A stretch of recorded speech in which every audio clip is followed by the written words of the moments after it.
Seperti inilah suasana peresmian masjid baru bernama Al-Furqon yang berlokasi di Kampung Layang, Desa Bantarsari, Kecamatan Pabuaran, Kabupaten Sukabumi. Sejumlah warga pun turut hadir dalam acara peresmian masjid baru ini.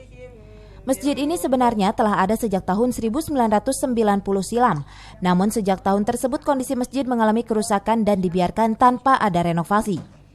Namun setelah adanya bantuan dari Yayasan Darul Tauhid yang bekerja sama dengan Lembaga Publik Hukum Badan Pengelola Keuangan Dana Haji, akhirnya masjid ini pun bisa direnovasi hingga megah. Dana yang digunakan untuk merenovasi masjid berukuran 13 meter x 9 meter ini mencapai lebih dari 200 juta rupiah dengan masa waktu renovasi yang mencapai 1 bulan lebih. Warga sekitar yang mayoritas berprofesi sebagai petani dan buruh merasa sangat bahagia dengan kondisi masjid yang telah terlihat rapi dan megah usai mendapatkan renovasi. Masjidnya itu rusak, yaitu adalah sebenarnya masjidnya ini rusak, ada di belakang spanduk ini. Kemudian ini adalah atas karena rusak dan juga sempit.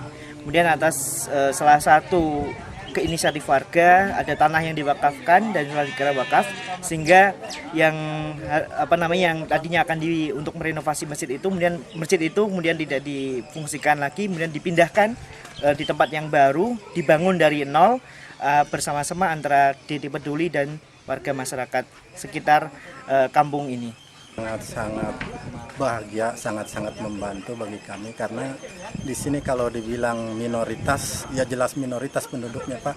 Karena dulu di sini penduduknya banyak, ditinggalkan karena ada tragedi seperti itu yang kemarin, yang tahun-tahun dulu. Dan alhamdulillah penduduk yang bertahan di sini bisa mengembangkan kembali dan alhamdulillah sekarang sudah mencapai warganya 30 lebihan, 30 kepala keluarga.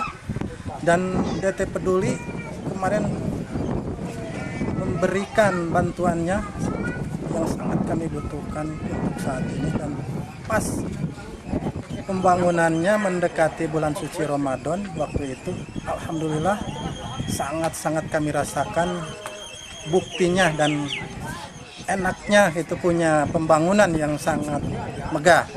Kehadiran masjid yang kini telah rapi dan megah ini memang menjadi salah satu impian warga muslim di daerah Desa Bantarsari yang telah sejak lama menginginkan adanya sebuah masjid sebagai sarana peribadatan umat muslim. Dari Kabupaten Sukabumi, Iqbal Bakar melaporkan.